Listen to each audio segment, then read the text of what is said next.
장거리 공대지 미사일을 개발한 독일의 타우러스 시스템즈가 차세대 미사일을 한국과 공동 연구 개발 및 생산하겠다는 의지를 밝혔다. 타우러스 시스템즈 코리아는 20일 차세대 장거리 공대지 미사일 타우러스 350K1을 한국 내에서 개발, 생산하는 것을 목표로 하고 있고 함께 할 정부 기관 및 방위산업체를 찾고 있다고 밝혔다. 타우러스 측은 한국에 200여 발을 판매한 최대 사거리 500km 이상의 타우러스 350K를 개발한 데 이어 최근에는 이보다 크기는 작지만 사거리를 늘리는 350K1을 자체 연구 개발하고 있다. 타우러스는 생산뿐 아니라 개발 단계에서 필요한 미사일 내부 부품도 한국 업체와 함께 개발할 계획인 것으로 알려졌다. 지난달 여러 기업에 제안서를 보냈고 현재 그 결과를 기다리는 중이다. 만약 한국 내 협력 업체가 정해지고 한국군의 무기 구매 계획이 결정되면 공동 연구 개발 및 생산에는 약 3년 정도 걸릴 것으로 예상된다. 중량 680여 킬로그램, 사거리 600여 킬로미터 이상으로 개발될 350K는 내년 상반기에 CJ 1호기가 출고되는 한국형 전투기와 공군에서 운영 중인 국산 경공격기에 장착될 수 있다. KF-X를 개발 중인 한국항공우주산업은 지난해 350K1을 KF-X와 FA-50에 장착해 운용할 수 있는지 시뮬레이션을 해본 것으로 전해졌다. 현재 FA-50을 구매했거나 구매를 희망하는 국가들은 타우러스와 같은 무기체계를 장착해주길 희망하는 것으로 알려졌다. 국내 업계에서는 해외 업체와 협력해 장거리 공대지 미사일을 국내에서 개발할 경우 KF-X나 FA-50 수출에도 도움이 될 것으로 기대하고 있다. 미 F-22 랩터 등 5세대 스텔스기 실전 배치 차세대 무인기도 개발 중. KF-X는 5세대 스텔스기로 발돋움할 수 있을까? 2차 세계대전이 끝나고 제트기 시대가 열리면서 현대의 전투기는 5세대까지 발전했다. 대표적인 1세대 전투기인 미국의 F-86 세이버는 한국전쟁에서 구소련의 미그-15와 치열한 격전을 벌였다. 마하 1 미만의 함속으로 날며 기관총이나 기관포를 주무장으로 삼았다. 프로펠러 전투기보다 월등히 빨라졌지만 가시거리 내에서 적기의 꼬리를 잡아 격추하는 방식 자체는 달라지지 않았다. 2세대는 초음속 비행이 가능해졌으며 레이더와 미사일을 장착했다. 3세대는 발달된 레이더와 미사일을 사용해 가시거리 밖에서 적기를 공격할 수 있는 능력을 갖췄다. 미국의 F-105 썬더치프, F-4 팬텀 등의 2에서 3세대 전투기는 월남전에서 실전을 치렀다. 현재 많은 국가에서 주력으로 삼고 있는 전투기는 4세대로 1970년대 처음 등장했다. 공대공 전투와 대지 공격을 겸할 수 있는 다목적 전투 폭격기 역할을 할 수 있고 레이더와 항법 장비도 비약적인 성능 향상이 있었다. 컴퓨터를 활용한 비행제어 기능과 특정 방향으로 전파를 집중해 더 멀리서 더 정확한 정보를 얻을 수 있는 위상 배열 레이더 등을 갖춘 최신 버전은 4.5세대로 불리기도 한다. 한국 공군에서 운영하는 F-15 이글, F-16 파이팅 펠컨 등은 최신 기술을 많이 적용해 대부분 4.5세대로 분류한다. 5세대 전투기는 레이더에 잘 잡히지 않는 스텔스 기능을 기본으로 소음속 순항, 발전된 센서와 고급 항공 전자 장비 등을 갖췄다. 미국의 F-22 랩터와 F-35 라이트닝이가 실전 배치됐다. 중국은 2018년부터 J-20을 양산하고 있고 러시아는 지난해 수호이-57 양산을 시작했다고 발표했으나 아직 대량 배치되지는 않은 상황이다. 미국과 러시아를 중심으로 레이저 무기를 탑재한 차세대 무인기를 개발하고 있다. 2030년대 이후 등장하면 6세대 전투기로 불릴 전망이다.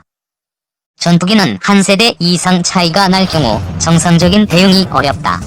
1982년 레바논 백하계곡 상공에서 벌어진 사흘간의 공중전에서 F-15와 F-16을 앞세운 이스라엘 공군은 미그-21 중심의 시리아 공군기 86대를 격추했다.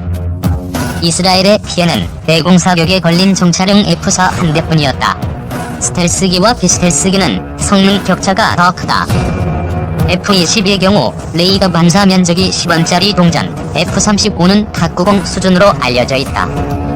AESA 레이더를 생산하는 하마 시스템 관계자는 일반적으로 100km 거리에서 적기를 탐색할 수 있는 레이더의 경우 F-35는 30km, F-22는 10km 이내에 들어서야 겨우 탐지할 수 있다. 하겠다는 의미라며 스텔스기는 멀리서 적기를 먼저 발견해 유리한 위치로 이동한 다음 선제 공격할 수 있다고 설명했다.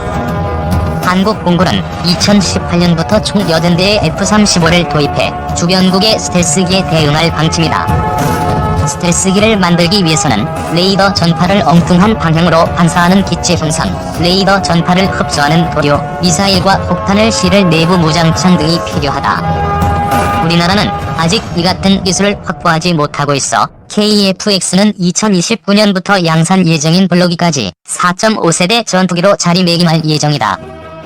하지만 2030년 이후 개발을 검토 중인 블록 3은 F-35 수준의 스텔스 성능을 갖춘 5세대 전투기가 될 수 있을 것으로 기대된다. FA-50 성능 개량 중거리 공대지 미사일 도입 본격화될까? 지난 11월 18일부터 3일간 일산 킨텍스에서는 2020 대한민국 방위산업전이 열렸다. 국내 최대 지상군 전문 방위산업 전시회답게 육군 관련 신형 장비들이 많이 소개되었다. 하지만 특이하게도 한화 전시장에는 공군 관련 무장 모형이 전시되어 눈길을 끌었다. FA-50의 동체 모형을 배경으로 성능 개량에 대비해 한화가 향후 개발할 수 있는 무장들이 날개에 장착되어 있었다. 한국형 단거리 공대공 미사일인 KSRAAM과 한국형 레이저 유도 폭탄 KLGB 그리고 한국형 공대지 미사일인 KASM이 그것이다.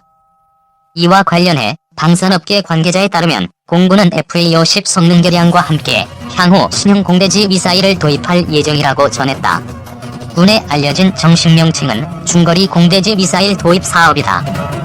이와 관련해 한화 관계자는 KASM이 향후 중거리 공대지 미사일 도입 사업이 본격화되면 군에 제한될 무장이라고 설명했다.